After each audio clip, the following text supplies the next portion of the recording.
My name is Jason Brumfield. I'm an electrical instructor at Blackhawk Mining. Today we're going to look at the dust parameters on a bolt machine. Start off with looking at your latches. Make sure that they are both on, they're not broke or getting ready to break. That is something that they look at pretty easy. Open up the door. Most bolt machines will have one door with all this in one. This particular one does have two.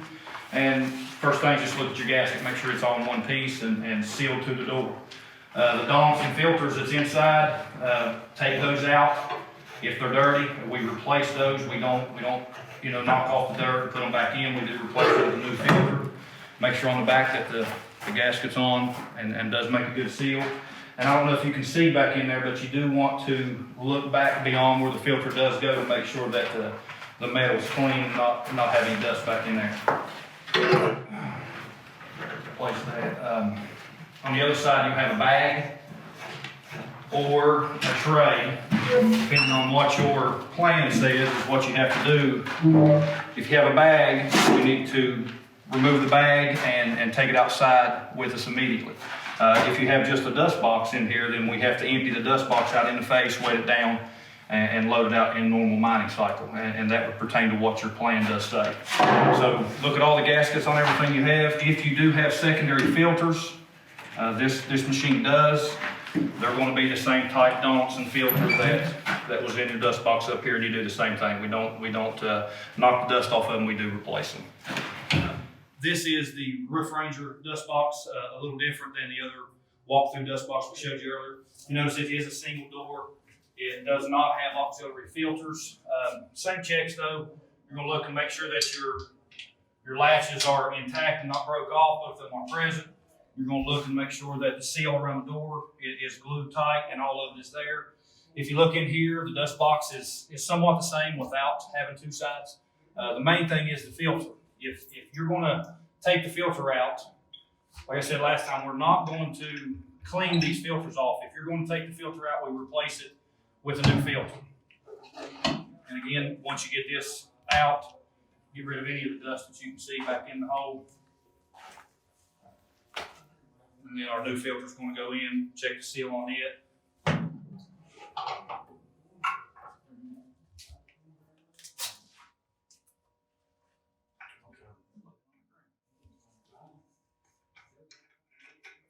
These does not have to go super tight, just get them snug.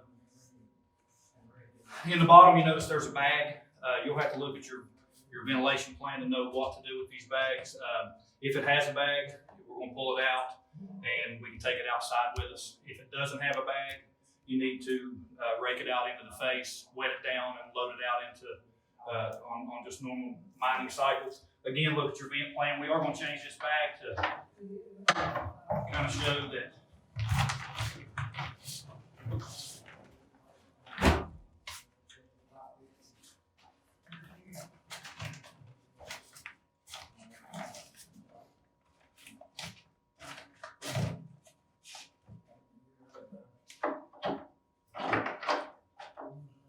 now your bag has been changed.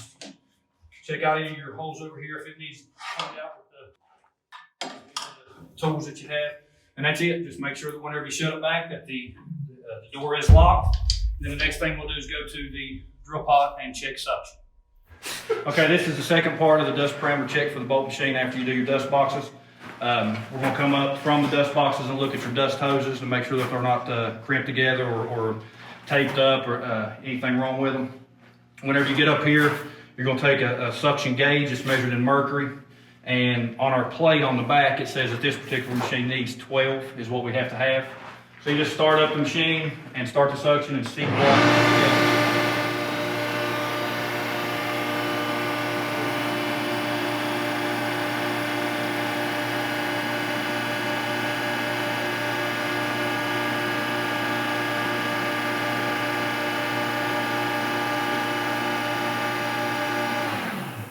We're going to start doing our dust parameters on the miner. The first thing we're going to do is check the water pressure at the heads.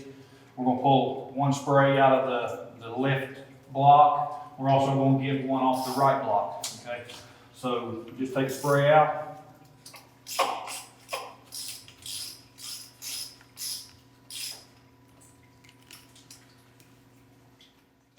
And And this is our gauge that we use. It's just a T. It's got our pressure gauge in the top. We're gonna put that spray we took out at the end of it.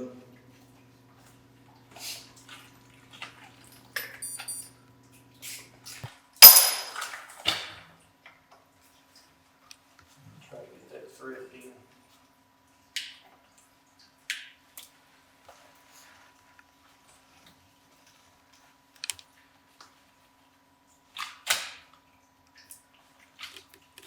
And we'll turn the water freeze on and see what pressure that we have.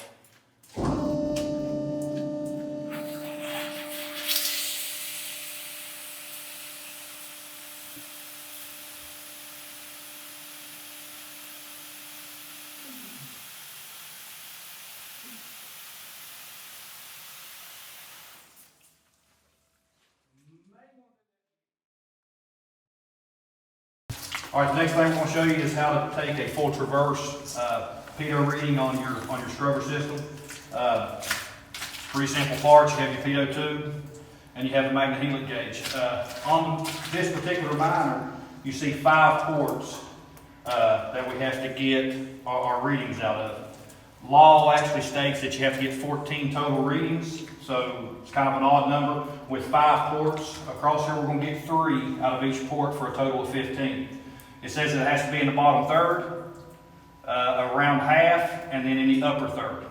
So all we're going to do is take one of the ports out, one of the caps out of the ports, get those 3 readings, put the cap back in, and then kind of do the rest through all that.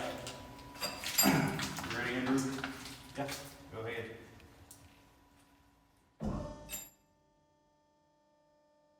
This is the sheet that we'll fill out after we get all 15 readings off the miner. It's built particular for each miner. In this case, this is MMU number 2, miner number JM5998A. You'll notice that it has the duct area. The 11 inches is height, 21.5 inches is width, for a total of 236.5 square inches. Divide that by 144. And you get 1.64 square feet.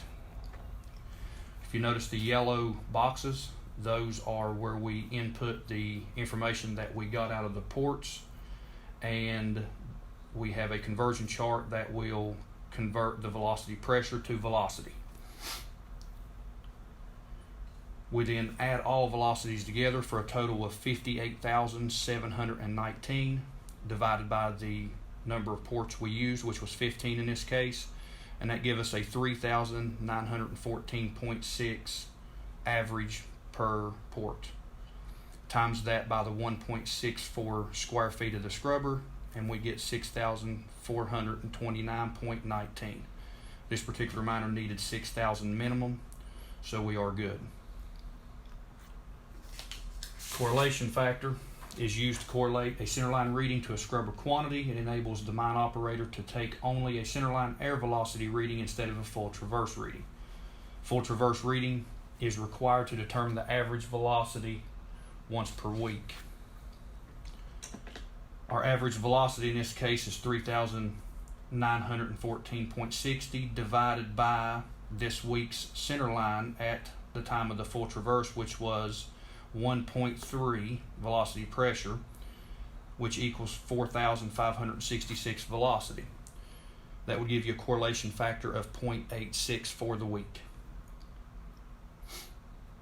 Calculating minimum required centerline for each shift to start the miner, you take 6,000 is the minimum divided by 1.64, which is the square feet of the ductwork, and you get 3,658.